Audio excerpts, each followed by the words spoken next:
पुंसी मुक्तये, मुझ में मन लगाओ। लेकिन थोड़ी ही देर बाद आगे चलकर कपिल भगवान ने कहा कि मुझ में मन लगाना तो कठिन है, मेरे भक्तों में मन लगाया जाए। क्यों? क्योंकि देखो भगवान तो दिखाई पड़ते नहीं। हाँ ठीक है, विग्रह हमारे सामने विराजमान है, पर अभी हमारी भावनाएं या हमारी भक्ति इतनी प्रबल नहीं है कि ठाकुर जी हमसे बोलें, बात करें या अपने मन की कहें या हम उन्हें सुनाएं। वो भावना अभी हमारी इतनी प्रबल नहीं है, तो इसलिए ठाकुर जी केवल एक मूर्ति रूप में दिखाई पड़ते हैं। अगर भावना प्रबल हो जाए तो ठाकुर जी साक्षात रूप में दिखाई पड़े, बात भी करें, सब कुछ करें। तो जब सामने जो वस्तु दिखाई नहीं पड़ रही उसमें मन लगाना कठिन है, और जो सामने दिखाई पड़ रहे हैं उनमें मन लगाना सहज है। तो ठाकुर जी कपिल भगवान ने कहा मुझ में मन लगाना कठिन है, इसलिए मेरे भक्तों में मन लगाया जाए। तो उनसे मन लगाने से क्या होगा? बोले प्रसंगम नगरम पाशम आत्मना कवियो विदु सएव साधु सुकृतो मोक्ष द्वारम अपावृतम्।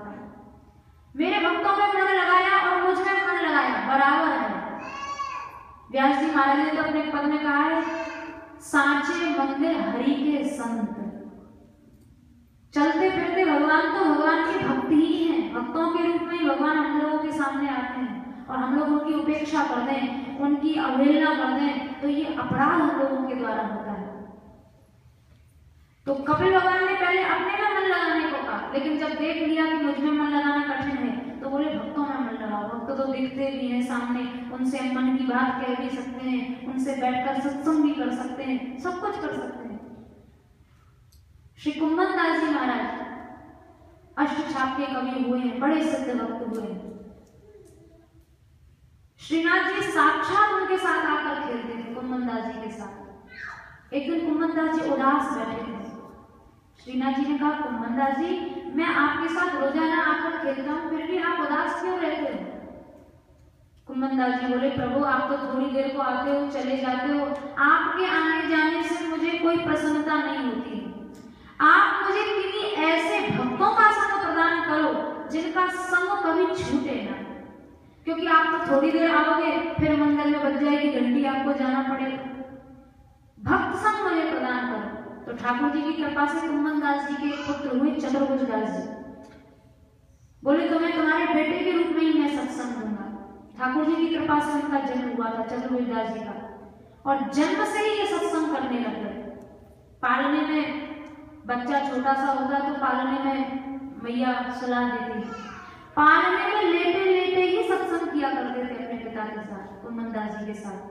जब कोई आ जाता तो चुप हो जाते, एक साधारण बालक की तरह रोने लगते, गाने लगते, और जब कोई नहीं रहता तो कुंभन दास जी और चतुर्भुज दास जी दोनों आपस में सारा दिन सत्संग किया करते। तो सएव साधु सुकृतो मोक्ष द्वारम अपावृतम्। भगवान में मन लगाना कठिन है, उनके भक्त तो चलते फिरते उनके रूप में है साक्षात, इसलिए भक्तों में मन लगाया जाए। वही बात मीरा जी ने पद में कही। मीरा जी ने कहा मैं अपना मन हरि संजोलो, हरि संजोर सबन संतोलो। मैंने प्रभु में अपना मन लगाया, ठाकुर जी में मन लगा के बाकी सब संसार से मन को हटा दिया है। लेकिन आगे इसी पद में मीरा जी कहती हैं, जब मैं चली साधु के दर्शन, तब राणो मान को दर्यो। ठाकुर जी में गजल गोपाल में तो मन है ही, लेकिन साधु संतों में निरंतर प्रीति है, निरंतर प्रेम है। और साधु संग राणा जी को अच्छा नहीं लगता था, बड़े बड़े उनके ऊपर अत्याचार किए, मारने के प्रयास किए। मीरा जी कह रही है तब राणो मारने को दौड़। मैंने साधु संतों से प्रेम किया तो राणा मुझे मारने के लिए दौड़ पड़े। जहर देने की बात विचारी, निर्मल जल में लय विशुभ भरो। मुझे जहर दिया गया, लेकिन क्या मीरा जी ने इन सब अत्याचारों से डरकर क्या साधु संग छोड़ दिया? बोले साधु संग नहीं छोड़ा। जब सुना जहर दिया जा रहा है, जहर को भी ठाकुर जी का नाम लेकर पी गई, जहर से भी कुछ नहीं हुआ। तो मीरा जी कहती हैं, कहा भयो भूपति मुख मोरे, मैं साधु संग को कैसे छोड़ दूंगी? अरे ज्यादा से ज्यादा क्या होगा, राणा जी मुझे घर से बाहर निकाल देंगे, समाज से बहिष्कृत कर देंगे, या मुझे मार देंगे, जान ले लेंगे, इससे अधिक तो कुछ नहीं हो सकता। लेकिन साधु संग में तो मुझे अनंत सुख मिलता है, प्राण सुख मिलता है, मैं वो कभी नहीं छोड़ सकती। तो नहीं छोड़ा। बड़ा सुंदर उपदेश दिया है भक्ति धर्म का कपिल भगवान ने। एक और छोटी सी बात, मैया देवहूति जी पूछ रही हैं कि भक्तों के जो लक्षण हैं, भक्तों के संग से भक्ति आती है, लेकिन भक्ति किस क्रिया का नाम है? तो कपिल भगवान ने बड़ी सुंदर बात कही। बोले मन की वो अवस्था जब मन को ठाकुर जी के चरणों में लगाना ना पड़े, मन अपने आप प्रभु के चरणों में लग जाए, इस स्थिति का नाम भक्ति है।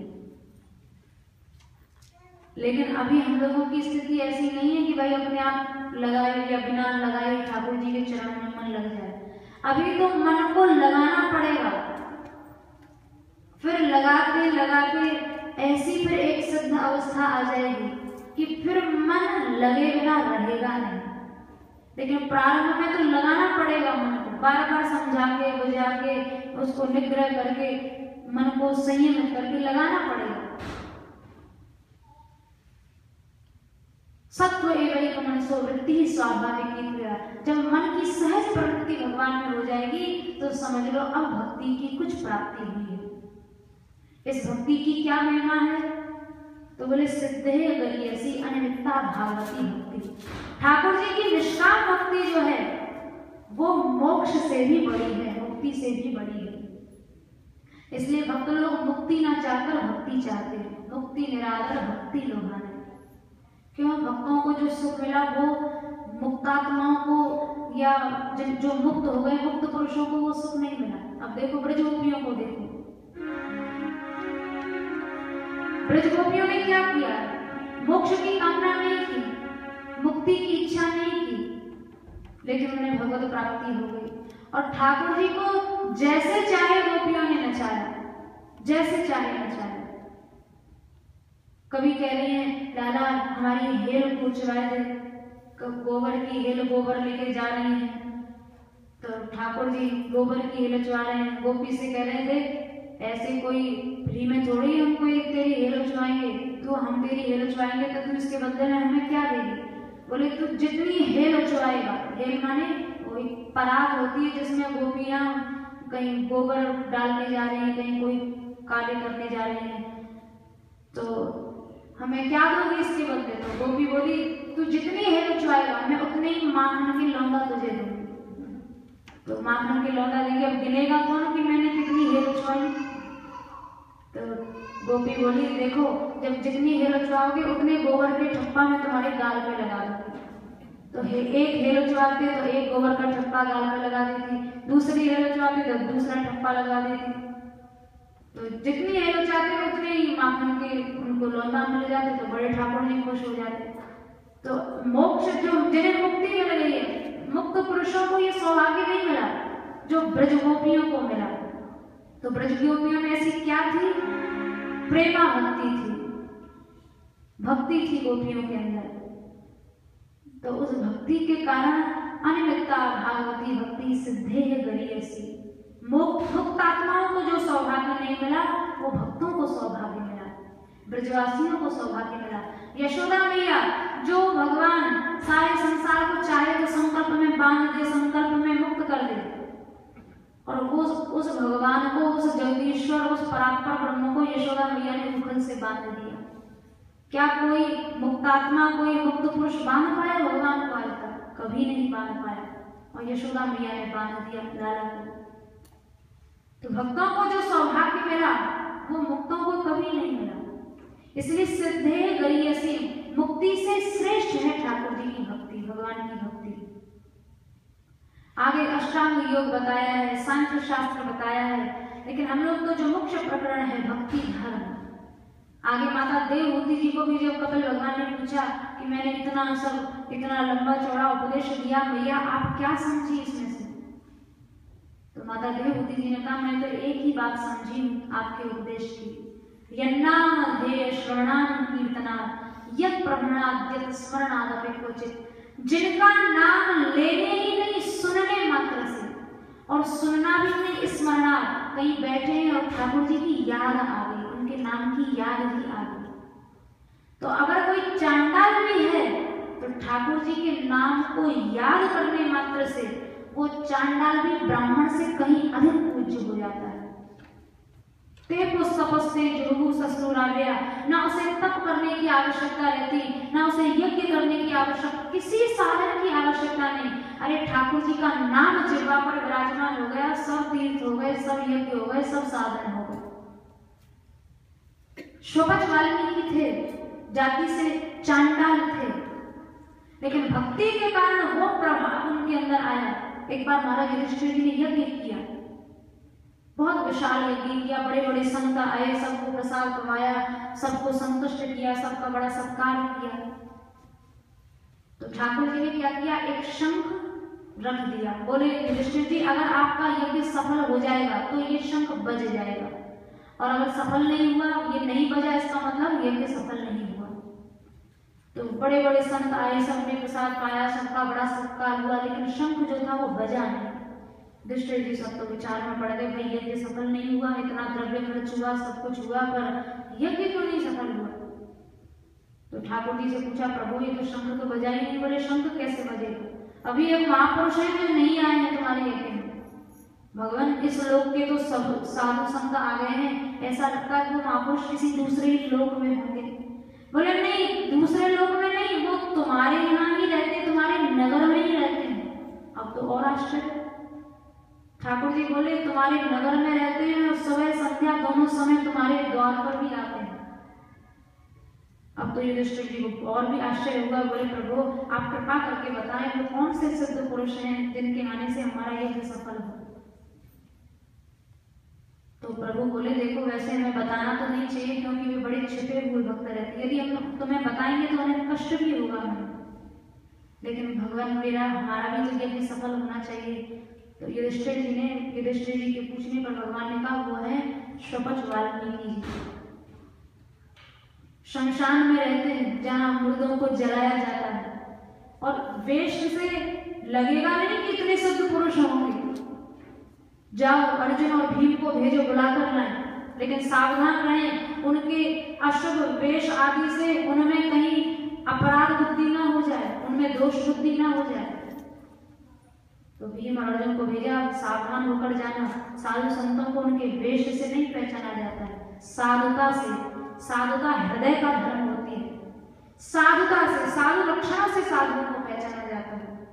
भीम और अर्जुन गए तो वाल्मीकि जी जो थे, शोभज वाल्मीकि जी, वो अपना नाटक करने लगे, अरे अरे महाराज दूर रहो दूर रहो, हमें ही बुला लिया होता, मुझे चांडाल के पास शोभज के पास आप क्यों आए, मैं तो बड़ा अपवित्र हूँ, बड़ा अशुद्ध प्राणी हूँ। भीम और अर्जुन बोले अब आप कितना ही छुपाओ अपने आप को, हम जान गए हैं आपके बारे में। वाल्मीकि जी हम चौंके, इनको बता किसने दिया, लगता है श्री कृष्ण ही है।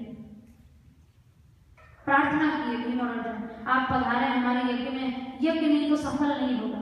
बड़ा मना किया कि देखो हम तो अपवित्र हैं, अशुद्ध हैं, बहुत नाटक रचा, लेकिन वाल्मीकि जी समझ गए कि इनको ठाकुर जी ने अच्छी तरह से खा पढ़ा कर भेजा है, तो थोड़े खींच गए। अब भक्तों को गुस्सा भी आएगी तो किन के ऊपर करेंगे, रीजू तो गोपाल सो, खींचू तो गोपाल सो। वो ले जाते भी भगवान को, खींच आती है तो खींचते भी भगवान पर है, और किससे खींचेंगे। तो वाल्मीकि जी को थोड़ी खींच आ गई, बोले देखो तुम तो हो राजा, मैं अगर अपने आप नहीं जाऊंगा तो भी तुम मुझे बांध कर ले जाओगे, पर मेरा तो इस संसार में कोई नहीं है, एक था वो भी धोखा दे गया। मैं चाहता था कि किसी को पता न लगे मेरी गुप्त प्रवृत्तियों की, लेकिन उसने बता दिया, अब तो आना ही पड़ेगा, ठीक है हम कल आएंगे।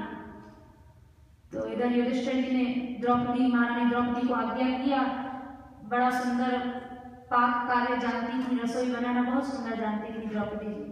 उनको कहा आज तुम्हारे हाथ की सफलता इसमें ही है, तुम्हें जो बनाना आता है, जितना सुंदर सुमधुर आता है, अच्छे से बनाओ, आज बड़े सिद्ध संत आ रहे हैं। विविध व्यंजन बनाए महारानी द्रौपदी। अब वो आए तो आने के बाद जितना ये पकवान बनाए थे, शतरस व्यंजन बनाए थे, उन्होंने एक ही पात्र में क्या खट्टा क्या मीठा सब एक में लेकर और उसे पाने लगे। जैसे ही पाने लगे तो वो जो शंख था वो बजा, लेकिन रुक रुक कर बजा। तो ठाकुर जी ने छड़ी मारी शंख को, अरे इतने बड़े सिद्ध पुरुष भोजन कर रहे हैं, अब भी रुक रुक के बजता है। शंख ने कहा, प्रभु मेरा दोष नहीं है, द्रौपदी जी से पूछो, इनका दोष है। अब तो लज्जा से उनका मस्तक झुक गया। उनसे पूछा गया, आपने क्या दोष किया है? बोले, भगवान मुझे क्षमा करें, इनको सुपज वाल्मीकि जी को देखकर मेरे अंदर दोष बुद्धि आ गई। सारा दिन भर लगा मुझे ये सब व्यंजन भोग बनाने में, और इन्होंने सब क्या खट्टा क्या मीठा क्या नमकीन सब एक में एक कर दिया। तो मेरे मन में विचार आया, आखिर जाति का असर तो आ ही जाता है, जाति से है तो स्वपच ही। बोले, अरे इतनी बड़ी दोष बुद्धि इतने बड़े सिद्ध पुरुष में, क्षमा करें। क्षमा याचना की, चरणों में गिर पड़ी। जब क्षमा याचना की तो एकदम सुमधुर ध्वनि शंख ने की, जोर से शंख बजा, युधिष्ठिर जी का यज्ञ सफल हुआ। तो शपथ थे, लेकिन जो मैया देवहूति जी कह रही है, स्वादोपि सद्य समनाय कल्पते, कोई स्वाद चांडाल भी है तो तेपस तपस्या, उसे तपस्या करने की आवश्यकता नहीं है। यज्ञ करने की, तीर्थ स्नान, सदाचरण, व्रत, तीर्थ कोई साधन करने की आवश्यकता नहीं है। ब्रह्मानुचरणाम गृह्णन्ति ये थे, यदि जिह्वा पर ठाकुर जी का नाम विराजमान है तो सब साधन है। भक्ति के प्रभाव से इतनी भक्ति की शक्ति ऐसी कि सुपज वाल्मीकि जी के पाने से सारे दुनिया भर के संत प्रसाद पा गए, लेकिन शंख ध्वनि नहीं हुई। जब सुपज वाल्मीकि जी ने आकर भोजन किया तब शंख की ध्वनि हुई और युधिष्ठिर जी का यज्ञ सफल हुआ। तो जो उपदेश दिया है मैया देवहूति जी को कपिल भगवान ने, उसका सार भी है ठाकुर जी का नाम।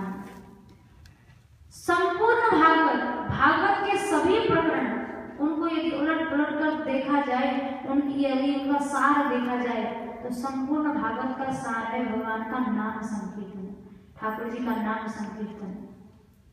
इसलिए नाम स्मरण सदैव रहे, फिर किसी साधन की आवश्यकता नहीं है। कपिल भगवान ने इस तरह से बताया है और उसके बाद यही तृतीय स्कंद समाप्त हो जाता है।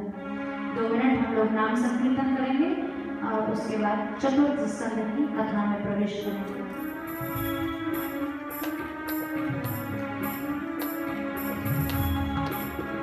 राधे कृष्णा कृष्णा कृष्णा राधे राधे, राधे श्यामा श्यामा श्यामा राधे राधे, राधे कृष्णा कृष्णा सभी लोग बोलिए, राधे श्यामा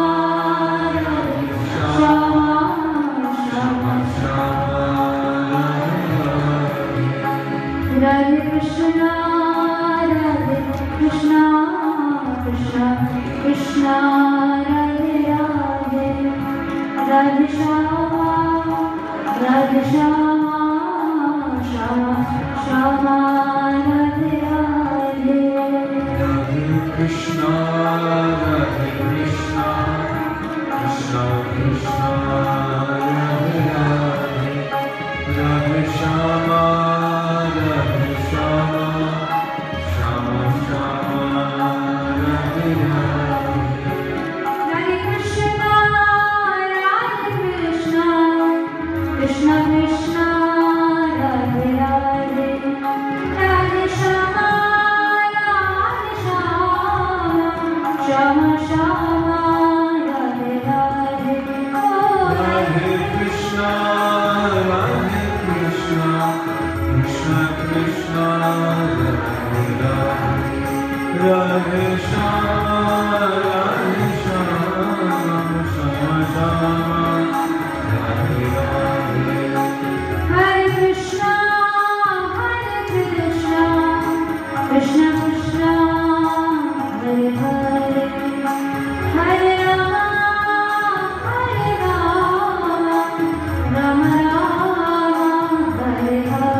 चतुर्थ स्कंद में आगे स्वयंभू मनु की जो कन्या है श्री प्रसूति जी,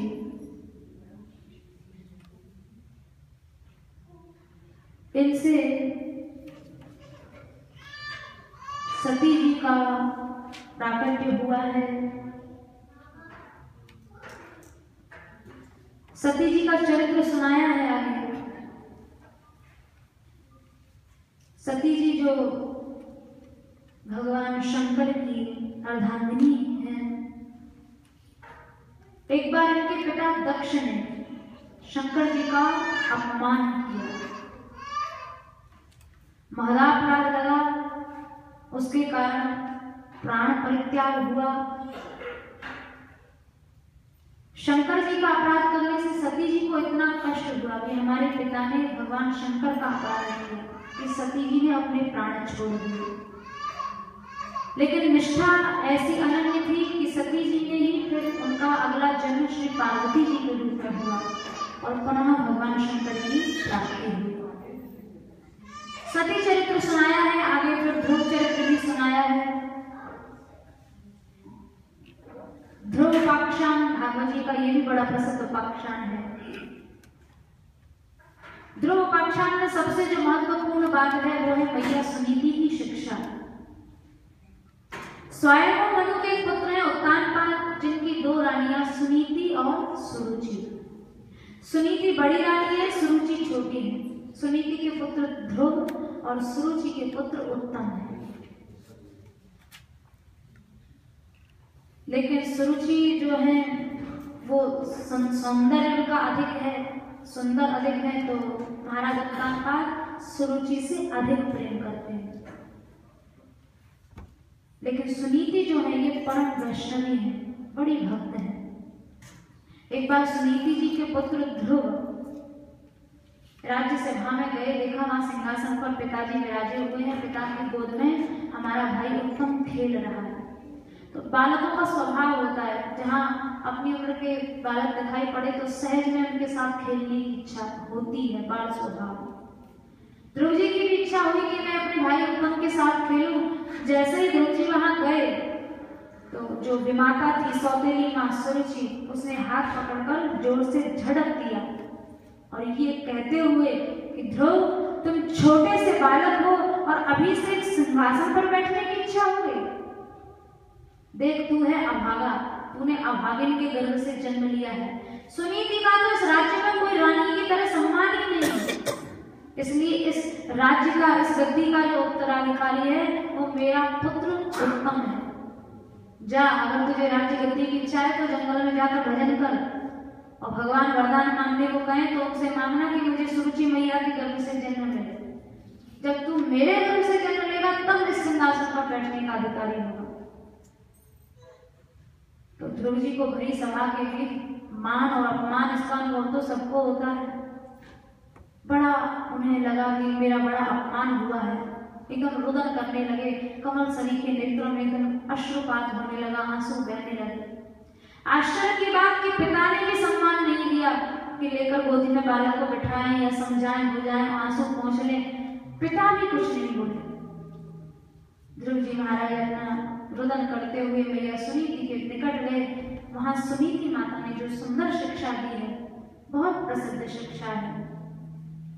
मां मंगलम तात परेशु मंस्था भुंक्ते जनो यपर दुःखदस्तः। सबसे पहली बात यही कि अगर कोई साधारण स्त्री होती तो तुरंत पहुंचती न्याय के लिए। बड़ी रानी मैं हूं, मेरा पुत्र है, पहला अधिकार तो मेरा है, और इस प्रकार के कटु वचन कहने का अधिकार सुरुचि को थोड़े ही है।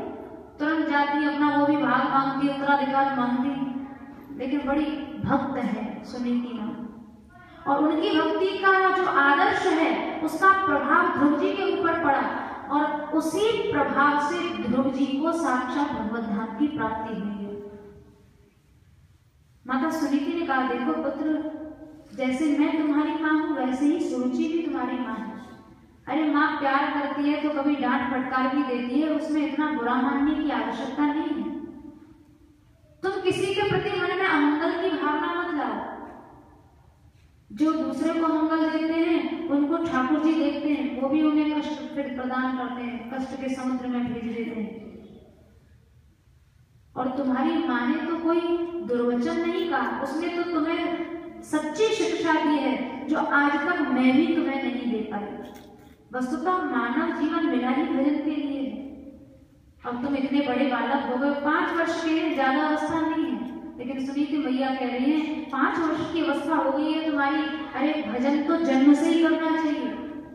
तुम्हारी मां ने उत्तम शिक्षा तुम्हें दी है, जाओ अक्षरशः मैया की आज्ञा का पालन करो, जाकर भजन करो ठाकुर जी का। किस मां में ऐसा साहस होगा अपने 5 वर्ष के बालक को जंगल में कह दे जाओ जाकर भजन करो। माता सुनीति ने साहस किया, और मां के आदर्श का प्रभाव बालक के ऊपर ऐसा पड़ा। सुनीति माता ने शिक्षा दी, तमेव वत्साश्रय भृत्य वत्सलम मुमुक्षु भृवृत्य पदाब्ज पद्धति। वत्साश्रय बोले ठाकुर जी बड़े भृत्य वत्सल, भक्त वत्सल हैं, ध्रुव जाओ जाकर उनका भजन करो। ध्रुव जी ने कहा, तो क्या मां मेरे जैसे दीनहीन संसार से ठुकराए हुए लोग ही भगवान की शरण में जाते हैं? सुनीति माता ने कहा, नहीं, मुमुक्षु भृवृत्य पदाब्ज पद्धति। बड़े बड़े मुमुक्षु लोग भी भगवान के चरणों को ढूंढ रहे हैं, लेकिन आज तक प्राप्त नहीं कर पाए। तो जब बड़े बड़े मुमुक्षु लोग नहीं पा सके उन प्रभु को, तो मुझे 5 साल के बालक को भगवान कैसे मिल जाएंगे? सुनीति माता ने कहा, वो मुमुक्षुओं को भले ही नहीं मिले, लेकिन वो तुम्हें मिल जाएंगे। कैसे? हरिन भय थे, अनन्य व्रत तुम धारण कर लो, मन में भगवान को विराजमान कर लो और अनन्य होकर उनका भजन करना। ठाकुर जी को छोड़कर हृदय में कोई दूसरी वस्तु नहीं आनी चाहिए, तो फिर जो मुमुक्षुओं को नहीं मिले वो तुम्हें मिल जाएंगे। अब जैसे ही ध्रुव जी महाराज को आदेश किया है माता सुनीति ने, तो ध्रुव जी ने कहाँ खाऊंगा, रहूंगा, कहाँ रहूंगा, कैसे भजन करूंगा, ये भी नहीं पता कि भजन की कोई पद्धति पता हो, कैसे भजन करना चाहिए, कुछ भी नहीं पता। और बस भगवान आश्रय धारण करके, ठाकुर जी का आश्रय धारण करके और ध्रुव जी महाराज चल पड़े। कहाँ चले? जो सच्चा द्वार है, तीनों का द्वार है, ठाकुर जी की शरण में चल पड़े ध्रुव जी महाराज। और बड़े बड़े मुमुक्षुओं को जो नहीं मिले, वो 5 वर्ष के बालक को 6 महीने की अल्प समय, थोड़े समय की आराधना से, और वो भगवान ध्रुव जी महाराज को मिल गए। नरसिंह जी, उनकी भाभी दुर्गा ने एक कुत्ते की तरह दुत्कार कर घर से बाहर निकाल दिया, तब भगवान की शरण में गए। बाली ने ठुकराया, तब सुग्रीव को राम शरण की याद आई। रावण ने ठुकराया, तब विभीषण जी राम जी की शरण में गए। ध्रुव जी को भी अपमान का अनुभव हुआ। संसार में हम लोगों को लगता है ये कष्ट है, ये दुख है, लेकिन बलिहारी व दुख की जो पल पल नाम रटा है। भगवत शरणागति जो सिखा रहा है वो दुख भी है तो अच्छा है।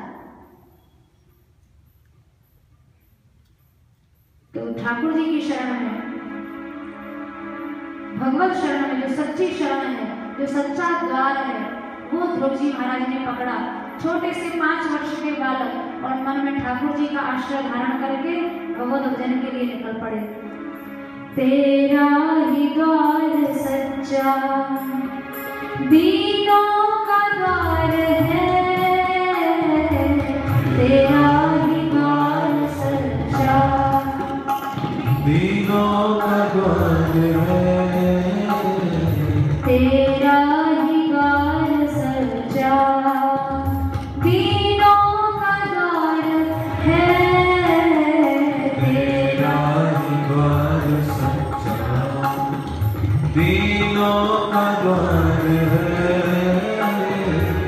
राधा कृपा दया की तू ही आधार है, राधा कृपा दया की तू ही आधार है, तेरा ही द्वार सच्चा, दीनों का द्वार है, तेरा ही द्वार सच्चा, दीनों का द्वार है। हम लोग दुखों में, कष्टों में संसार की आशा करते हैं, संसार के लोगों का सहारा पकड़ते हैं, ना दुख मिटता है ना कम होता है और बढ़ जाता है। जो सच्चे शरण हैं, जो सच्चे रक्षक हैं, वो है ठाकुर जी। सूरदास जी ने पद में कहा, हरि सो मीत न देखो कोई, जीव को जन्म से और मरने तक निभाने वाले केवल भगवान हैं, केवल ठाकुर जी। मीरा जी ने पद में कहा, हमारा जन्म मरण रा साथी, थाने नहीं बिसरूं दिन राती।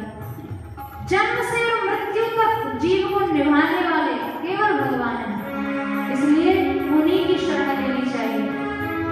तेरा ही द्वार सच्चा, दीनों का द्वार है, तेरा ही द्वार सच्चा, दीनों का द्वार है। कोमल हृदय तेरा है, जो प्यार से भरा है, कोमल हृदय तेरा है, जो प्यार से भरा है। विनती हमारी सुन ले, करुणा पुकार है, विनती हमारी सुन ले, करुणा पुकार है। सबने मुझे गिराया, तेरे ही द्वार आया,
केवल एकमात्र जो शरण है, केवल ठाकुर जी, केवल भगवान।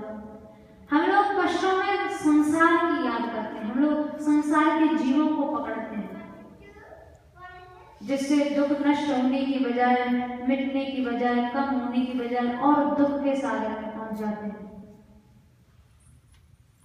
यदि कष्ट के अवसर पर भगवत स्मरण हो तो वो कष्ट भी सराहनीय बन जाए। ध्रुव जी गए हैं, माँ ने फटकारा, विमाता में सौतेली माता ने। नारद जी मिले हैं मार्ग में, नारद जी ने बहुत सुंदर उपदेश किया है और नारद जी ने द्वादशाक्षर मंत्र बताया, ओम नमो भगवते वासुदेवाय। बोले जाओ निरंतर इस मंत्र का जाप करना। कहां जाऊं, कहां उपासना करूं? अरे यमुना या तटम शुचि, यमुना जी के किनारे चले जाओ। नारद जी की आज्ञा पाते छोटे से बालक ने 5 वर्ष के ध्रुव जी चल दिए, यमुना जी के किनारे पहुंचे मधुवन में और वहां जाने के बाद यमुना जी ने स्नान किया, द्वादशाक्षर मंत्र का जाप करने लगे और 6 महीने ऐसी कठोर साधना की। देखो भक्ति की शक्ति भी भगवान देते हैं, भक्ति करने की सामर्थ्य भी भगवान ही देते हैं। अब 5 वर्ष का छोटा सा बालक और कठोर साधना ऐसी की, पहले महीने 3-3 दिन के बाद बेर खा लेते थे, बेर का फल एक बार। दूसरे महीने वो भी छोड़ दिया, कहीं से सूखे पत्ते मिल गए या सूखी हुई घास मिल गई तो अपना 6 दिन में एक बार घास खा ली और दिन रात भजन कर रहे हैं। छोटा सा बालक जो दिन में 3-4 बार खाता है और वो 6-6 दिन में एक बार सूखे पत्ते घास खा लेते हैं। ये जीव को इतना संयम, ये ऐसी शक्ति किसने दी? ठाकुर जी ने तो दी। भजन की शक्ति भी भगवान देते हैं। तीसरे महीने वो भी छोड़ दिया, 9 दिन के बाद एक बार जल पीते। चौथे महीने वह भी छोड़ दिया, 12 दिन में एक बार श्वास लेते और 5वें महीने तो कोई ना श्वास की जरूरत, ना प्राणवायु की जरूरत, केवल ठाकुर जी के हृदय में जो माधुरी मूर्त का दर्शन हो रहा था, उस दर्शन पर ही उनके प्राण टिके हुए थे। 6 महीने के अंदर ऐसी शक्ति उनके अंदर आई, ध्रुव जी के अंदर। अब तो देवता भी भयभीत प्रभु के निकट गए, प्रभु अरे ध्रुव को जो चाहिए आप देकर इसे क्यों नहीं कर देते तपस्या से? देवताओं की प्रार्थना करता। वहां लिखा है श्रीमद् भागवत जी में, भृत्य दिदृक्षयागतः, अपने भक्त का दर्शन करने के लिए भगवान गए। सारा संसार जो भगवान का दर्शन चाहता है और वो भगवान ध्रुव जी का दर्शन करने के लिए पहुंचे, देने नहीं दर्शन करने के लिए पहुंचे। और जब आए हैं तो ठाकुर जी सामने खड़े हैं और ध्रुव जी महाराज नेत्र बंधन किए ध्यान में डूबे हैं। तो प्रभु ने सोचा कि भाई जब तक नेत्र से नेत्र नहीं बनेंगे तब तक बात नहीं बनेगी। तो ध्रुव जी के प्राण कहाँ टिके हुए हैं? हृदय में जो भगवत दर्शन हो रहा है, वहां उस हृदयाकाश में जो भगवान की सुंदर छवि थी, उस छवि को भगवान ने खींच लिया। अब हृदय जब एकदम शून्य हो गया तो ध्रुव जी छटपटाए और छटपटाकर जैसे ही नेत्र खोले तो सामने साक्षात्कार हो गया। ध्रुव जी सोचने लगे, वही स्थितम तदवस्थम ददर्श, मैं जिसको भीतर देख रहा था वही बाहर आ गया। छोटे से बालक ही तो है, 5 साल के, और जैसे ठाकुर जी को देखा है तो ऐसे एकदम चरण में, एकदम दंड की तरह चरणों में गिर पड़े हैं। ध्रुव जी को समझ में नहीं आ रहा, प्रभु प्रकट हो गए, मैं इनको कैसे प्रसन्न करूं, कैसे मनाऊं, क्या कहूं, कैसे पूजा करूं? तो क्या करते हैं, कभी ठाकुर जी के बाएं चरण को चूम लेते हैं, कभी दक्षिण चरण को चूम लेते हैं। चुम्बन निवास से विचार कर रहे हैं, जब मैया मेरे से प्रेम करती थी तो वो कभी मेरे मस्तक को चूम लेती, कभी मेरे चरण को चूम लेती। तो ध्रुव जी भी कभी ठाकुर जी के इस चरण को चूमते हैं, कभी दक्षिण चरण को चूमते हैं। फिर बोले ऐसे देखने लगे ठाकुर जी को मानो आंखों से पी जाएंगे, नेत्रों से ठाकुर जी की रूप माधुरी को पी रहे हैं। देख लेते हैं, फिर नेत्र बंद कर लेते हैं, फिर देख लेते हैं और भुजई निवासन, जोर से दोनों भुजाओं से ठाकुर जी के चरणों को पकड़ लिया। क्यों? ध्रुव जी को डर हो गया कि जब मैया को घर में बहुत से काम होते हैं तो माँ बालक को छोड़ के भी अपने काम करती है। अब ठाकुर जी को तो सारी त्रिलोकी का कार्य भार है, कहीं ऐसा ना हो प्रभु मुझे छोड़कर चले जाएं, तो दोनों हाथों से कस के पकड़ लिए ठाकुर जी के चरण। फिर आंखों से ठाकुर जी की आरती करने लगे। अरे आंखों से कैसे आरती होती है भाई? बोले ये ध्रुव जी नहीं, ब्रज की हिरणियां भी अपने नेत्रों से भगवान की आरती करती थी। वेणु गीत में आया है, पूजाम दधुर विरचिताम प्रणयावलोकि। जब श्याम सुंदर वंशी बजाते हुए जाते तो एकदम बड़े बड़े नेत्रों को खोलकर हिरणियां ऐसे देखती मानो आंखों से ही ठाकुर जी की आरती कर रही है। आवश्यकता नहीं है बाह्य वस्तु सामग्रियों की, घंटी हिलाएं और ये दीप जलाएं या ये करें। अगर मन में भाव है, हिरणियों के उनके तो बेचारियों के हाथ भी नहीं है, कैसे घंटी घुमाएंगी, कैसे आरती हिलाएंगी? तो नेत्रों से ऐसे देखती है मानो पूजा दधुर विरचिताम। सुखदेव जी कह रहे हैं पूजा कर रही है आंखों से। वैसे क्या ध्रुव जी एकदम ऐसे प्रभु का दर्शन कर रहे हैं मानो ठाकुर जी की आरती कर रहे हैं। ध्रुव जी की इच्छा हुई है प्रभु की कुछ स्तुति की जाए, पर वेद पढ़े नहीं, शास्त्र पढ़े नहीं, कौन सा श्लोक बोले, कौन सा मंत्र बोले, कैसे ठाकुर जी की स्तुति करें? तो प्रभु उनकी इच्छा को जान गए। अपना जो ज्ञान में शंख था वो उनके गाल से स्पर्श करा दिया। जैसे कपोल से वेद में शंख का स्पर्श हुआ, अब तो ध्रुव जी को कहीं पढ़ने लिखने की आवश्यकता थी, सब बिना पढ़े लिखे सब ज्ञान हो गया। और जब ज्ञान हो गया तो ध्रुव जी महाराज ने बड़ी सुंदर स्तुति की है प्रभु की। जब तक ज्ञान नहीं था तब तक तो ठाकुर जी के चरण पकड़ रखे थे, और जब ज्ञान हो गया तो चरण छोड़ दिए। बोले ये कैसा ज्ञान कि ठाकुर जी के चरण छोड़ दिए? ध्रुव जी बोले प्रभु भक्ति मोह प्रभाताम त्वयि में प्रसंगो। कैसा ज्ञान हुआ ध्रुव जी को?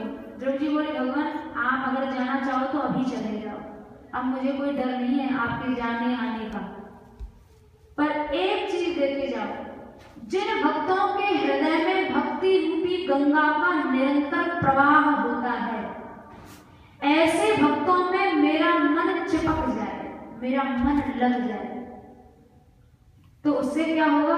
तो बोले ये ना जसोर बड़ा व्यसनम भवाब्दिन निश्चय भगवत गुण तथा अमृत पान मतम। ये भारी जो भवसागर है जिसमें कभी काम की लहर जीव को पटक देती है, कभी क्रोध की लहर पटकती है, कभी लोभ की लहर पटकती है, कभी अभिमान की लहर पटकती है, इस भारी भवसागर को मैं आपके विशुद्ध भक्तों का संग करके उनसे कथा कीर्तन का अमृत पी के और सहज में पार हो जाऊंगा।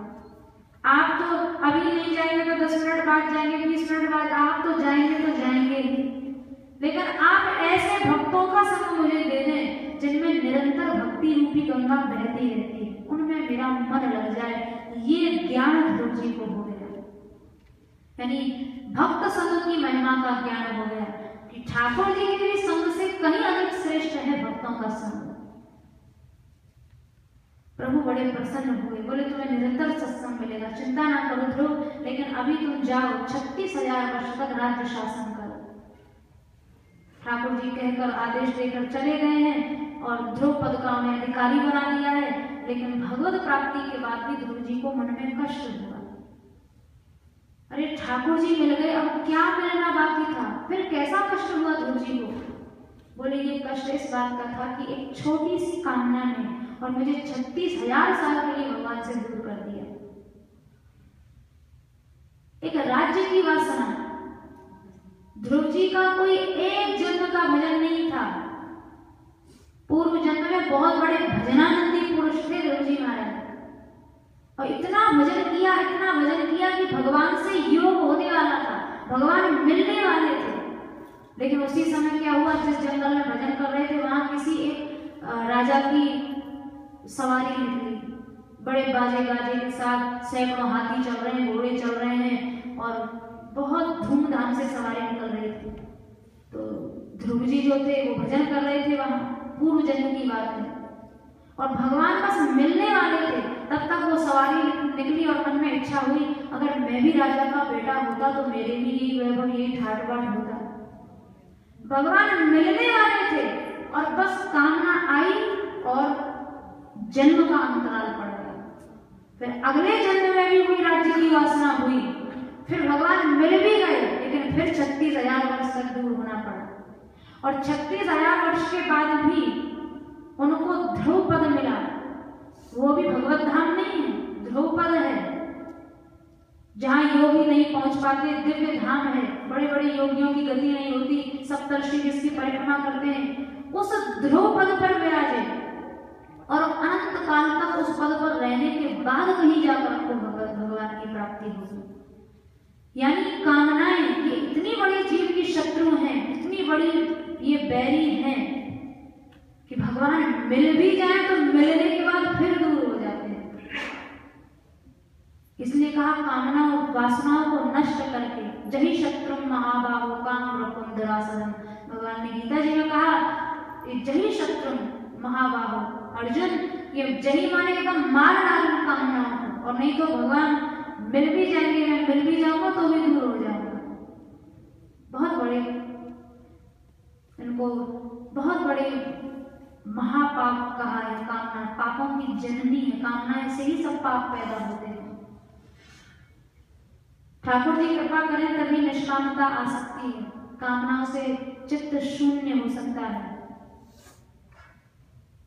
तो ध्रुव जी को फिर 36,000 वर्ष तक उन्होंने राज्य शासन किया है। सौतेला भाई उत्तम जो था उसे किसी यक्ष ने मार डाला। माँ भी सुरुचि भक्तापराध से समाप्त हो गई वन की अग्नि में जलकर। और फिर ध्रुव जी महाराज ने अपने पुत्रों को राज्य भार दे दिया। फिर से भजन करने के लिए जंगल में गए हैं, और जब जंगल में गए हैं बहुत समय तक भजन किया है। नंद और सुनंद नाम के पार्षद दिव्य विमान लेकर आए हैं कि अब आप ध्रुव पद के अधिकारी हो गए, अब आप चलें यहाँ से। तो जब ध्रुव जी महाराज चढ़ने लगे हैं विमान में तो काल आया। काल ने कहा कि देखो ये भी ठाकुर जी का बनाया नियम है, जब तक मैं किसी को ग्रस ना लूं, खा ना लूं, तब तक जीव इस शरीर से अलग हो ही नहीं सकता। तो लेकिन भक्तों को तो काल छोड़ भी नहीं सकता। तो काल ने कहा हे प्रभु मैं तो अपने आप को पवित्र करने आया हूँ। मृत्यु ने, काल ने वहां प्रणाम किया ध्रुव जी को, और ध्रुव जी काल के सिर पर पैर रखकर उस विमान में बैठे हुए। एक मर्यादा का पालन भी हो गया, और जो विधान है कि भक्तों का स्पर्श काल नहीं कर सकता है, उसका निर्वाहन भी हुआ। भगवत नाम जब ध्रुव पद जब जाने लगे ध्रुव जी, तो अपनी माँ का स्मरण हुआ कि जिन माँ की कृपा से आज मैं इस पद का अधिकारी हुआ हूँ, मैया सुनी थी कहाँ है। पार्षदों ने कहा ध्रुव वो तो तुमसे आगे वाले विमान पर जा रही है, यानी वो तो तुमसे पहले उस धाम की अधिकार नहीं हो गई है। उनके कारण तुम्हें ये धाम मिला है, इसलिए तुम बाद में जा रहे हो, वो तो पहले उस धाम की अधिकार नहीं हो गई है। ध्रुव जी को बड़ी प्रसन्नता हुई। यानी माता पिता का आदर्श एक बालक को इतना दिव्य पद दे सकता है, और बालक को अच्छी शिक्षा देने से माँ बाप का प्रथम कल्याण होता है। इसलिए मानस जी में लिखा है पुत्रवती युवती जग सोई रघुपति भगत जान सुख होई। सच्ची माँ तो वो है जो अपने बालकों को भक्ति की शिक्षा देती है। संसारी पढ़ाई पढ़ा लेना, उनको अच्छे पद पर प्रतिष्ठित कर देना या अच्छी नौकरी चाकरी दिलवा देना, ये तो एक साधारण कर्तव्य है। माता पिता का सच्चा कर्तव्य ये है कि अपनी संतति को, संतान को भक्ति अवश्य सिखाएं।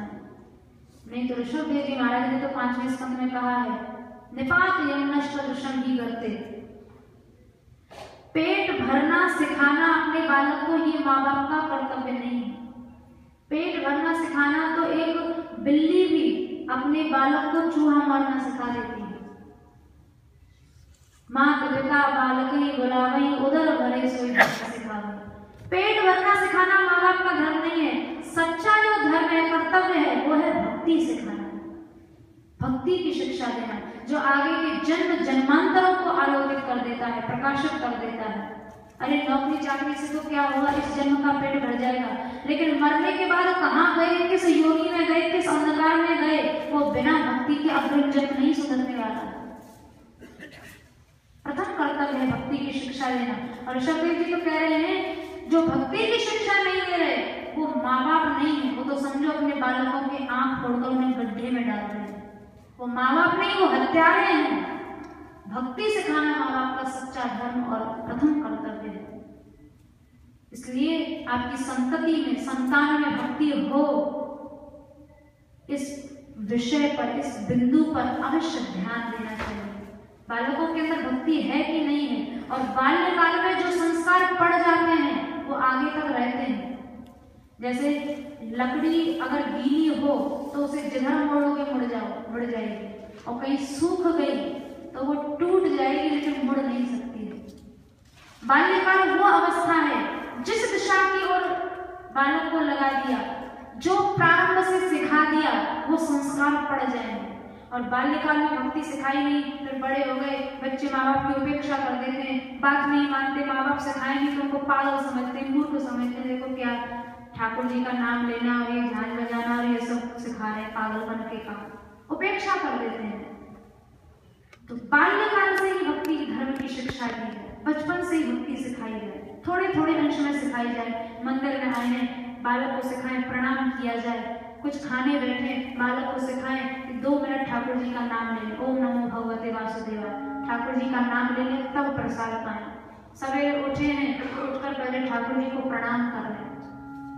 ये छोटी छोटी बातें हैं, लेकिन इन बातों का संस्कार ऐसा पड़ेगा, एकदम जीवन परिवर्तित हो जाएगा, जीवन बदल जाएगा। छोटी छोटी बातें, अधिक समय की भी आवश्यकता नहीं, ठाकुर जी को प्रणाम करना, उनका 2 मिनट बैठकर नाम ले लेना, सोने से पहले उनका 2 मिनट नाम ले लेना, और इन छोटी छोटी बातों से जीवन में परम लाभ मिल जाता है, परम उपलब्धि जीव को हो जाती है। तो ध्रुव जी महाराज को भगवत धाम की प्राप्ति हुई है, ध्रुव पद की प्राप्ति हुई है, भगवत धाम की प्राप्ति हुई है। इसके पश्चात पृथु जी का चरित्र सुनाया है। पृथु जी एक बड़े प्रजावत्सल राजा हुए हैं। एक राजा का क्या कर्तव्य है, राजा को कैसा होना चाहिए, वो पृथु जी के जीवन चरित्र में मिलता है। ठाकुर जी एक बार इनसे बड़े प्रसन्न हुए हैं, वरदान मांगने को कहा है।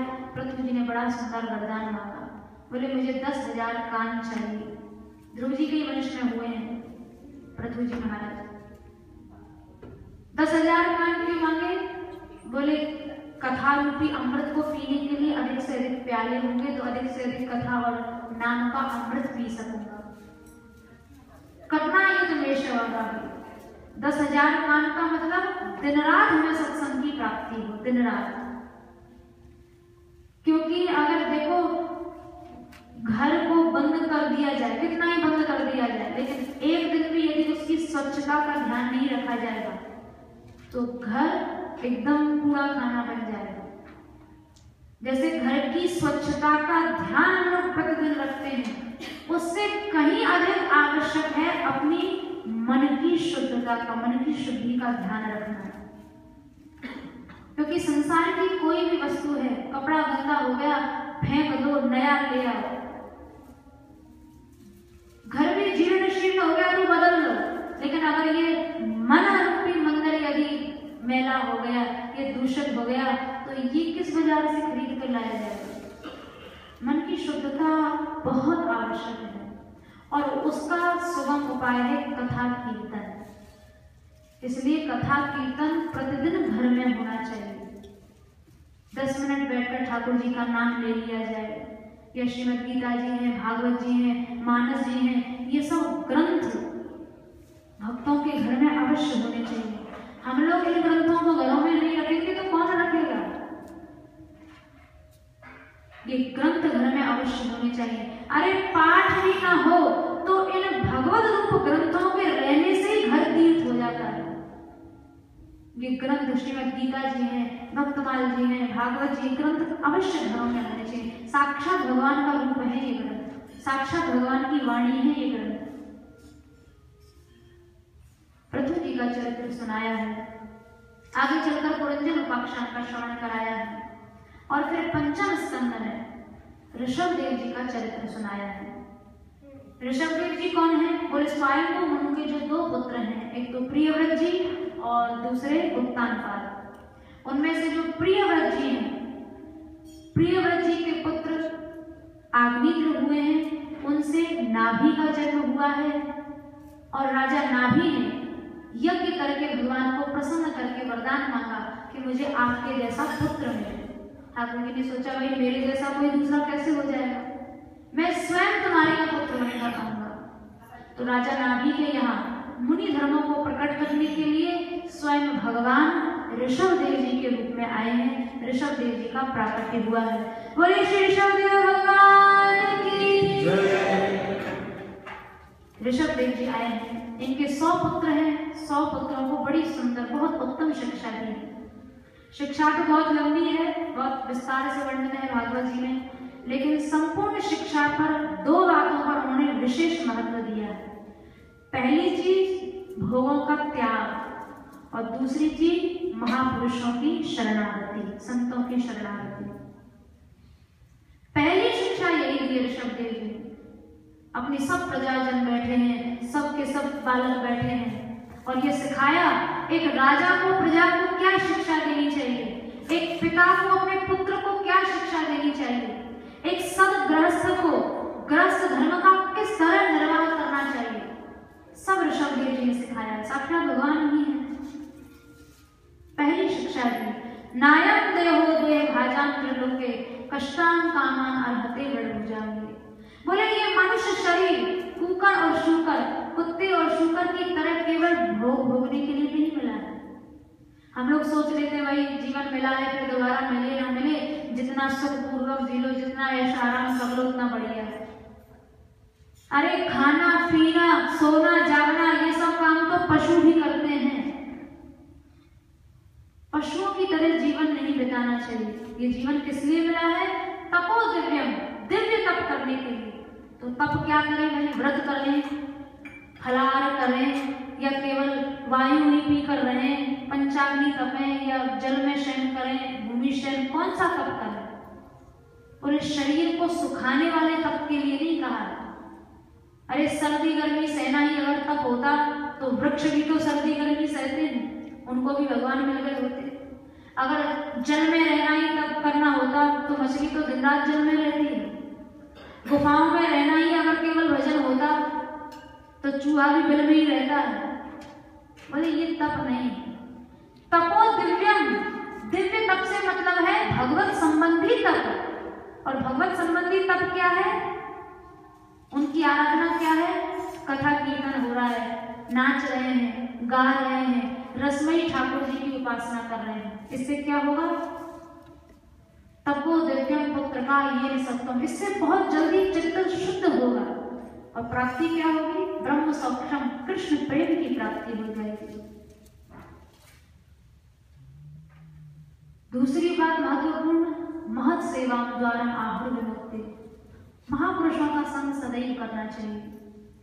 संग एक ऐसी साधना है, नीति शास्त्र कहता है हीयते ही मतस्ताकम ही नहीं संग समागमा समैश्य समता में विशिष्ट ही च विशिष्टता। हम जैसे पुरुषों का संग करेंगे वैसे ही हमारे गुण धर्म हो जाएंगे। अगर नीच पुरुषों का संग करा तो उनके अंदर जो नीच वृत्तियां हैं वो हमारे अंदर आ जाएंगी। गलत व्यक्ति का संग किया, गलत प्रवृत्तियां हमारे अंदर आ जाएंगी। और विशिष्ट पुरुषों का संग किया, साधु संतों का संग किया तो उनका जो धर्म है, भक्ति धर्म, वो हमारे अंदर आ जाएगा। इसलिए महापुरुषों ने पद में कहा तजो रे मन हरि विमुखन को संग। जो कृष्ण विमुख हैं, भगवत विमुख हैं, नास्तिक हैं, उनका संग छोड़ दो।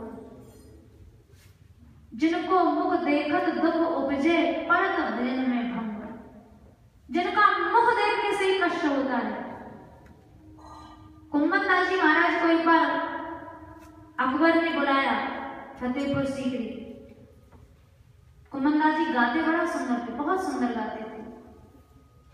और जब वो गान किया करते थे तो उनके गाने की जो प्रशंसा थी वो चारों ओर फैली हुई थी। तो एक बार अकबर ने बुलाया। कुम्भनदास जी ब्रज से बाहर नहीं जाते थे, उनका नियम था ब्रज भूमि से बाहर नहीं जाते। और उन्होंने सोचा अगर मैं ब्रज से बाहर नहीं गया तो ये दुष्ट आएगा और बहुत से लोगों को यहाँ म्लेच्छ बना देगा। पहले यवन लोग जब शासन करते थे तो ज्यादा से ज्यादा लोगों को सबको यवन बना दिया जाए, मुसलमान बना, अपने धर्म का प्रचार करने के लिए।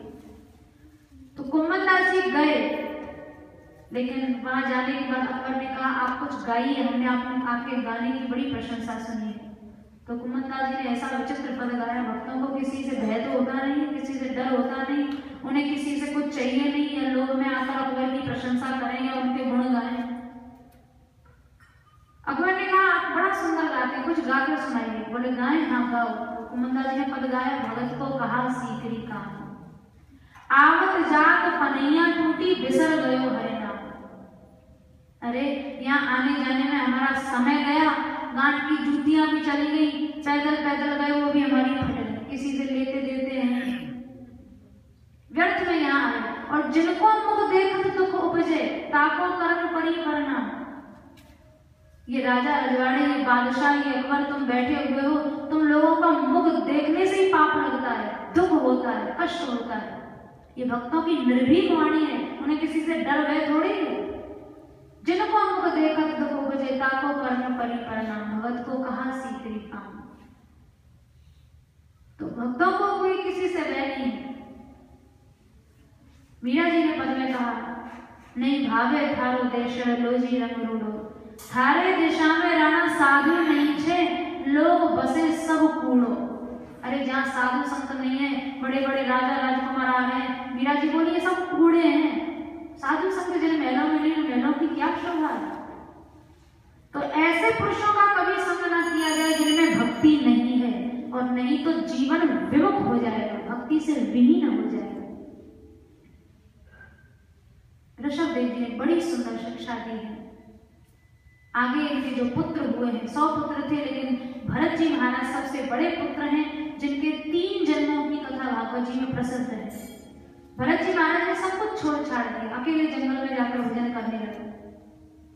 लेकिन एक दिन बैठे हुए थे, नदी के किनारे भजन कर रहे थे, तब तक देखा एक गर्भवती हिरणी पानी पीने आई।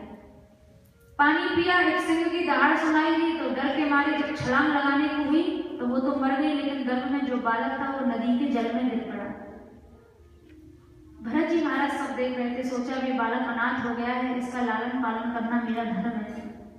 उस हिरण के बालक को ले आए और उसकी बस दिन रात उसके रक्षण पोषण में लग गए। देखो, दीन दुखियों की रक्षा की आज्ञा है, लेकिन रक्षा के बहाने उनमें मन चिपकाने की आज्ञा नहीं है। गोस्वामी तुलसीदास जी कह रहे हैं, तुलसी ममता राम सो समता सब संसार। संसार में समता रखनी चाहिए और भगवान में ममता रखनी चाहिए।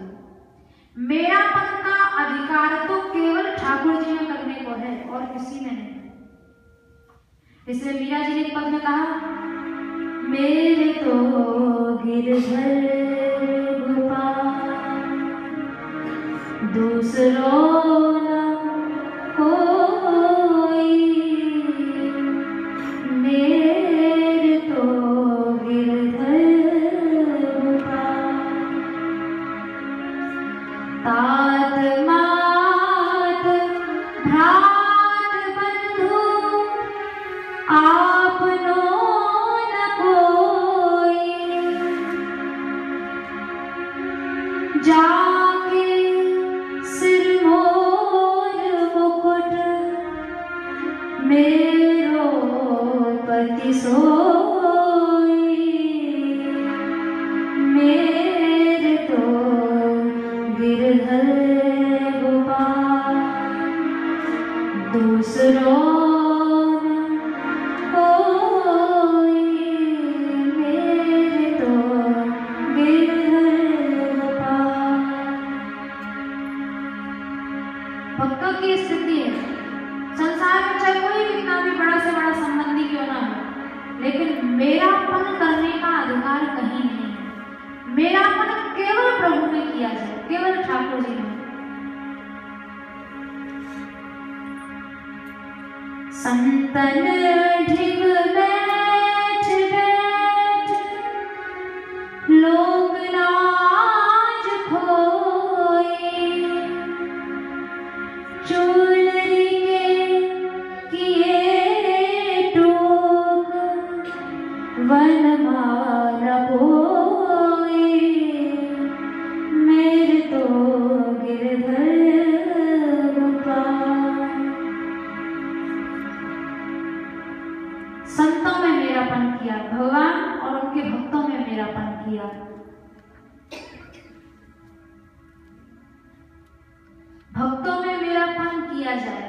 और संसार को देखकर रोना आ जाए।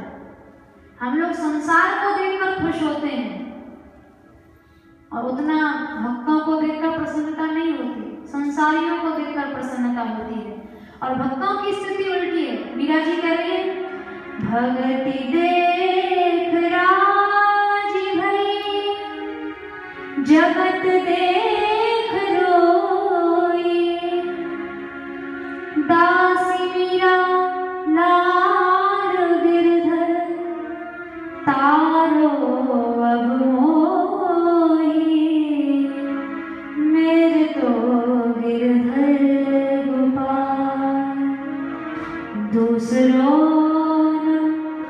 कोई, मेरे तो गिरधर गोपाल। मेरापन केवल ठाकुर जी, ममता तुलसी ममता राम सो, समता सब संसार। ममता केवल प्रभु में रहे, संसार में समता रहे। लेकिन भरत जी की ममता उस हिरण के बालक में हो गई। परिणाम क्या हुआ? मरने के बाद हिरण बनना पड़ा। क्यों? जहां ज्यादा ममता है, मनुष्य का जहां लगाव ज्यादा होता है, ये याद रखें, मृत्यु के समय में उसी वस्तु का चिंतन होता है, उसी की याद आती है। उस मृग शिशु में इतने आसक्त हो गए, मरते मरते भी उसे देखने लगे, इसे कौन बचाएगा, कौन इसका पालन करेगा, कौन रक्षा करेगा। अरे सबके रक्षक भगवान हैं, हम तुम किसको बचा सकते हैं? हम अपनी रक्षा नहीं कर सकते, दूसरे को क्या बचाएंगे? तो मरने के बाद हिरण बनना पड़ा। लेकिन जो भक्ति की थी उसका प्रभाव भी नष्ट नहीं हुआ। भक्ति का ये प्रभाव रहा कि हिरण बनने के बाद भी उनको अपना पूर्व जन्म याद रहा कि बताओ, पहले राजा था, भजन करने निकला और कहाँ एक हिरण की आसक्ति में फंस गया। फिर जब मरे तो तीसरा जन्म एक ब्राह्मण के यहाँ हुआ। अब ब्राह्मण होने के नाते माता पिता ने खूब गायत्री सिखाने का, यज्ञोपवीत आदि करा के ब्राह्मण के धर्म, यज्ञ याग आदि करना सिखाने का प्रयास किया। लेकिन भरत जी ने सोचा, अगर मैं संसार के लायक रहा तो फिर ठाकुर जी के लायक नहीं रह पाऊंगा। तो एकदम मूर्ख से और पागलपन करने लगे, बहरों का जैसे ना बोलते हैं ना कुछ समझते हैं, मूर्खों जैसा आचरण करने लगे। नाम ही इनका जड़ भरत हो गया, सब जड़ जैसी स्थिति हो गई। ना कभी स्नान करना, मिल गया तो खा लिया, जैसा मिला, बासी मिला, सड़ा मिला, जैसा मिला वैसा खा लेते। कोई मार रहा है, कोई पीट रहा है, कोई अनेक प्रकार से दुष्ट लोग कष्ट देते, लेकिन सदैव प्रसन्न रहा करते। और ऐसी स्थिति हो गई जड़ भरत जी की। एक बार डाकुओं के किसी सरदार ने इनको बलि देने के लिए पकड़कर इनको ले जाया गया। अब भरत जी बैठे सामने और वैसे मारने के लिए खड़ग उठाया डाकुओं ने। तो उसी समय जो देवी थी जिसको बलि दी जा रही थी, देवी के शरीर में दाह पैदा हुआ, देवी मूर्ति फोड़कर प्रकट हो गई। क्यों? कि अगर इतने बड़े भक्त का अपराध देवी के सामने हो जाता तो देवी का भी कुशल मंगल नहीं होता। नक्षत्र दूरागति शूलपाणी, वहां लिखा है शंकर जी भी अपराध करेंगे। हम लोग पूर्व में चर्चा कर चुके हैं, शंकर जी भी अपराध करेंगे तो वो भी नष्ट होंगे। एक बार भगवती पार्वती जी के साथ विराजे हुए भगवान शंकर जा रहे थे, तब तक एक बड़ा ऊंचा सा मिट्टी का टीला पड़ा, मिट्टी का जैसे कोई पहाड़ हो। तो शंकर जी ने वहां उस टीले को प्रणाम किया। फिर थोड़ा आगे बढ़े, फिर दूसरा टीला पड़ा, फिर उन्होंने प्रणाम किया। तो पार्वती जी को शंका हुई, उन्होंने प्रश्न किया कि भगवान, यहाँ ना कोई मंदिर है, ना कोई देव प्रतिमा है, आप ये मिट्टी के पर्वतों को क्यों प्रणाम कर रहे हैं? शंकर जी बोले, देवी ऐसे अनजान में अपराध हो जाता है। जहां मैंने पहले टीले को प्रणाम किया वहां 10,000 वर्ष पहले कोई भक्त हुए थे, इसलिए उस भूमि को मैंने प्रणाम किया। और दूसरी जगह जहां मैंने प्रणाम किया वहां आज से 10,000 साल बाद एक भक्त का जन्म होगा, इसलिए वो स्थान भी पवित्र, मैंने उसे भी प्रणाम किया। अब ऐसी स्थिति में तो जान अनजान में कितने ही अपराध हो जाते हैं। तो भक्तापराध को नष्ट करने का सबसे सहज उपाय है भक्तों की सेवा।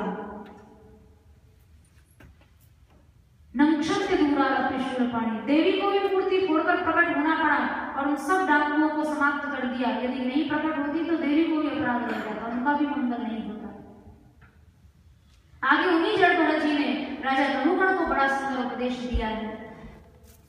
एक बार राजा रघुगण की सवारी निकल रही थी, पालकी में राजा बैठे हुए थे, 4 कहार अपने कंधे पर ढोकर और चल रहे थे।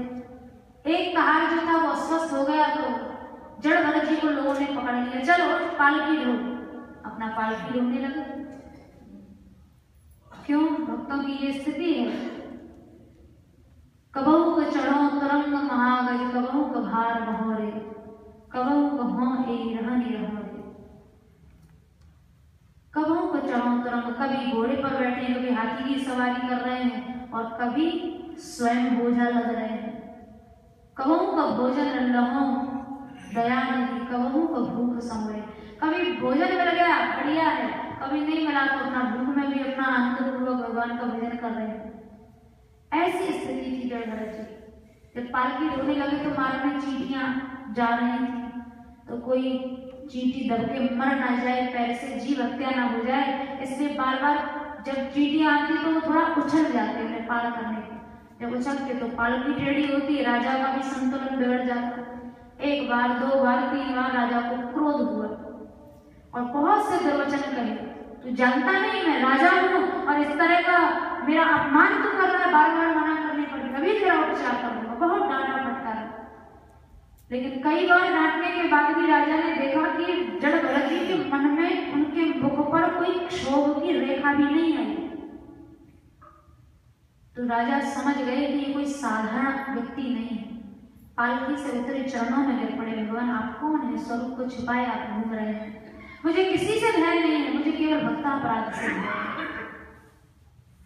जड़ भरत जी जिन्होंने जन्म भर मूर्खों का सा आचरण किया, जो ना अपनी माँ से कभी बोले, ना पिता से बोले, ना भाई से बोले, और आज राजा रघुगण के लिए अपना सब पागलपन मूर्खपन छोड़ दिया, एकदम स्वरूप में स्थित होकर ऐसा सुंदर उपदेश दिया है जड़ भरत जी ने। बोले देखो राजन, सारा संसार मिट्टी से बना हुआ है और मिट्टी परमाणु से बनी है। परमाणु बने हैं अविद्या से, अविद्या का ही दूसरा नाम है माया। जब माया खुद सत्य नहीं है तो माया से बना हुआ संसार सत्य कैसे हो जाएगा? ये सब संसार, कोई चल रहा है, कोई घूम रहा है, कोई खा रहा है, कोई पी रहा है, ये स्थिति ऐसी है जैसे पर्दे पर कोई पिक्चर हॉल में पर्दे पर जैसे कोई फिल्म चलती है, अभी लाइट चली जाए तो जो चित्रहार दिख रहे थे सब गायब हो जाते हैं। वैसे प्रलय की स्थिति जब आती है, कोई आ रहा है, जा रहा है, खा रहा है, पी रहा है, सब नष्ट हो जाते हैं, सब समाप्त हो जाते हैं। जब माया का अस्तित्व नहीं है, माया सत्य नहीं है, तो माया से बना हुआ संसार सत्य नहीं हो सकता है। सत्य केवल भगवान है। आप कृपा करें, रघुगण ने प्रार्थना की, मुझे ऐसा कोई उपदेश दें जो मेरा कल्याण कर दे। बोले कल्याणकारी उपदेश चाहिए तो जाओ सत्योत्तम श्लोक गुणानुवाद, यत्रोत्तम श्लोक गुणानुवाद प्रस्तुयते ग्राम्य कथा विभाग। संतों की शरण में चले जाओ। रघुगणी तब तपसा न याति, रघुगण ना तप से कल्याण होगा, ना व्रत से कल्याण होगा, बिना महत्पाद रजोभिषेकम, जब तक किन्हीं संत की चरण रज तुम मस्तक पर धारण नहीं कर लोगे तब तक तुम्हारा कल्याण हो ही नहीं सकता। बड़ा सुंदर उपदेश दिया है। 2 घड़ी के सत्संग से कल्याण हो गया राजा रघुगण का, जड़ भरत जी के उपदेश से। आगे भवाटकी का वर्णन हुआ है, भूगोल खगोल का सुखदेव जी ने वर्णन किया है। भूगोल खगोल का वर्णन समाप्त हुआ और उसके बाद आगे 6वें स्कंद की कथा आरंभ होती है। 6वें स्कंद में प्रारंभ में ही अजामिल उपाख्यान वर्णित है। ये एक भगवान नाम की महिमा को प्रकाशित करने वाला बड़ा सुंदर उपाख्यान है। परीक्षित जी ने प्रश्न किया है, अगर कोई मनुष्य नरक से बचना चाहे तो उसका उपाय क्या है? सुखदेव जी ने कहा उसका उपाय सीधा सा ये है कि पाप न करे। बोले भाई हर आदमी जानता है कि पाप नहीं करना चाहिए, हम तुम सब जानते हैं, पर ऐसा तो नहीं है कि पाप नहीं करते। दिन में कितने सब करते, क्या पाप ही करते हैं। एक चोर भी जानता है कि चोरी नहीं करनी चाहिए, पर फिर भी वो करता है।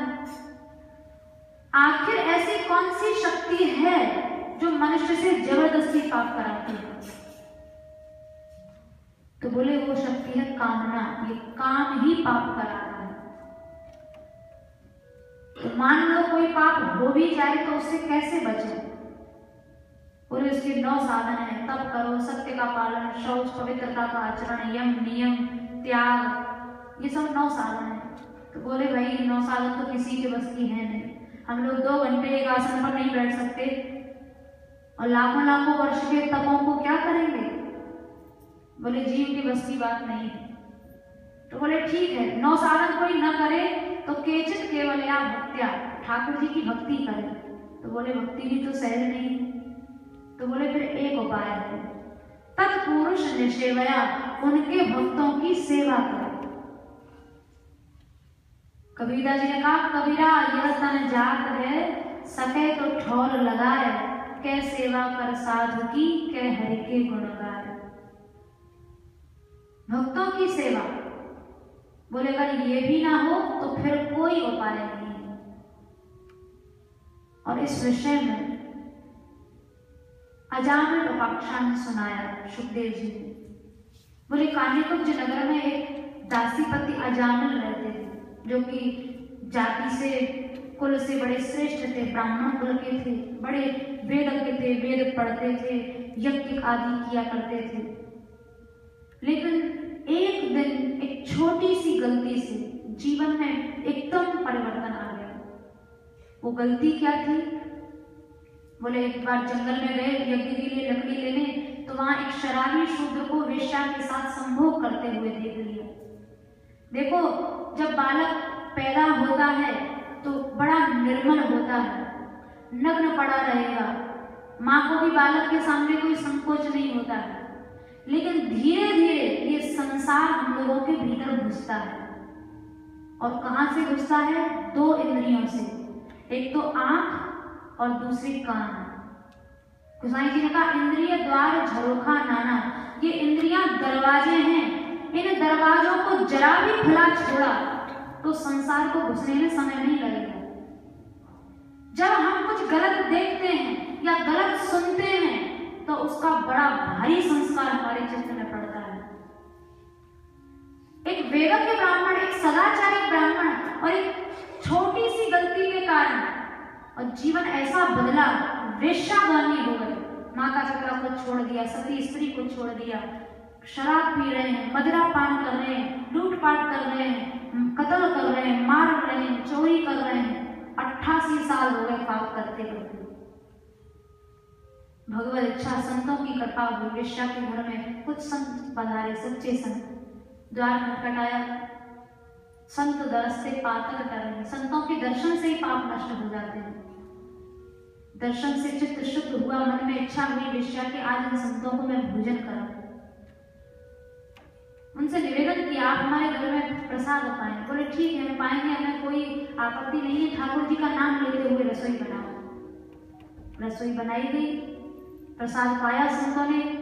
प्रसाद पाके जैसे उठे तब तक अजामिल आ गया, एकदम शराब में, मदिरा में, नशे में, एकदम आंखें लाल हो रही थी, मुख से दुर्गंध निकल रही थी मदिरा की।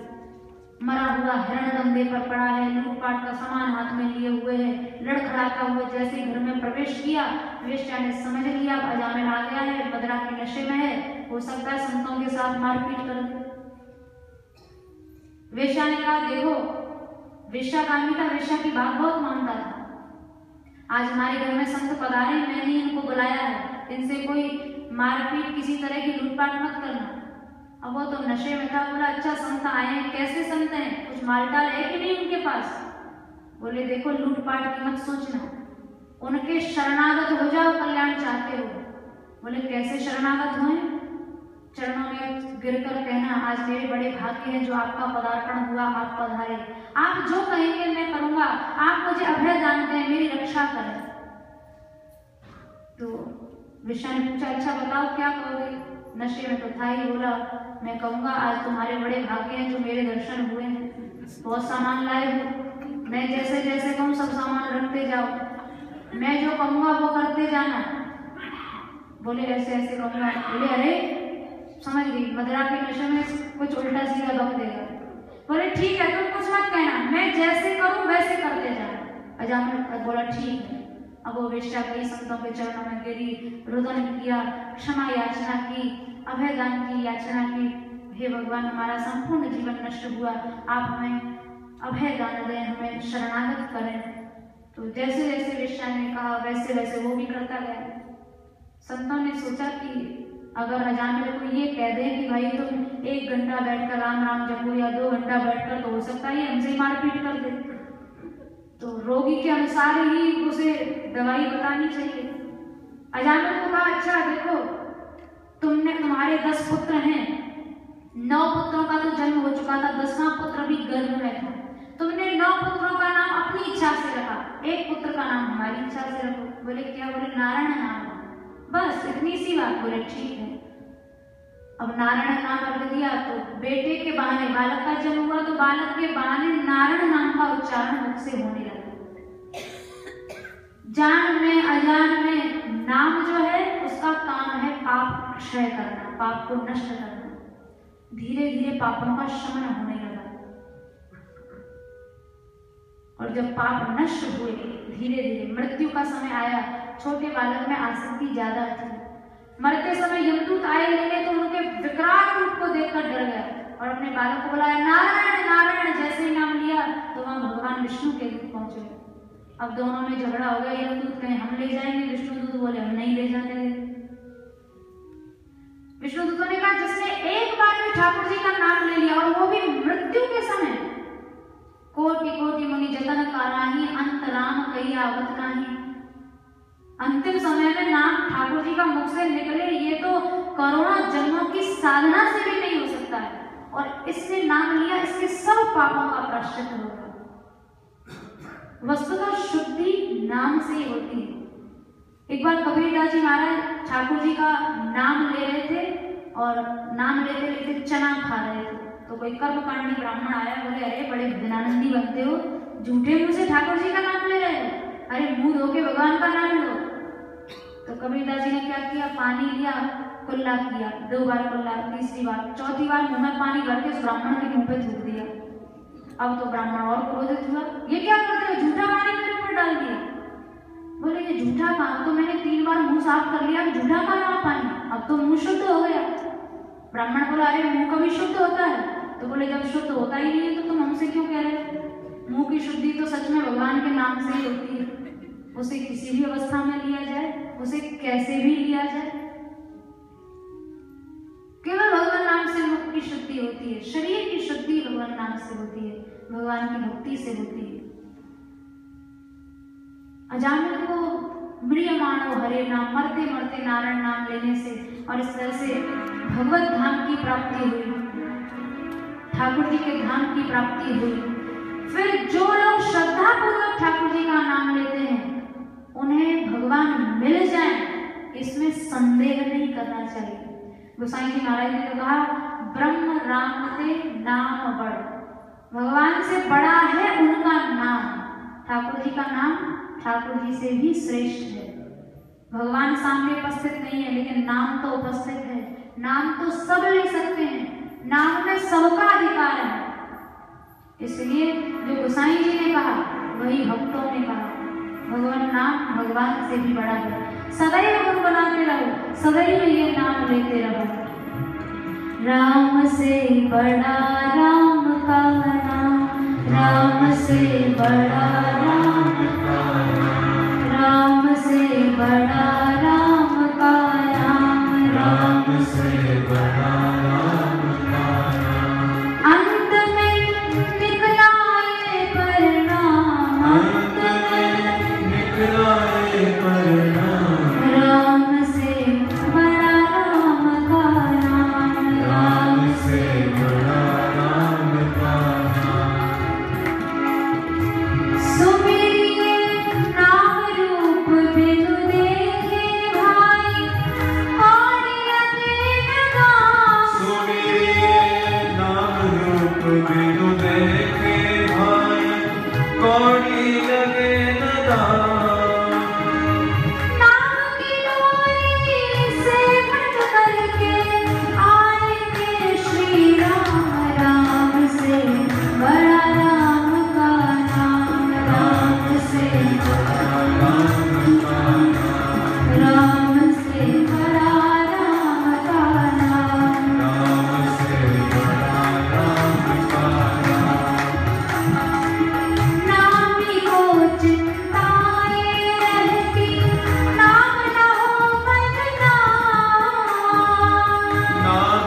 तो भगवान नाम, श्री ठाकुर जी का नाम, मरियमाणो हरे नाम, मरते मरते पुत्र के बहाने नाम लेने से वेदांत का कल्याण हो गया।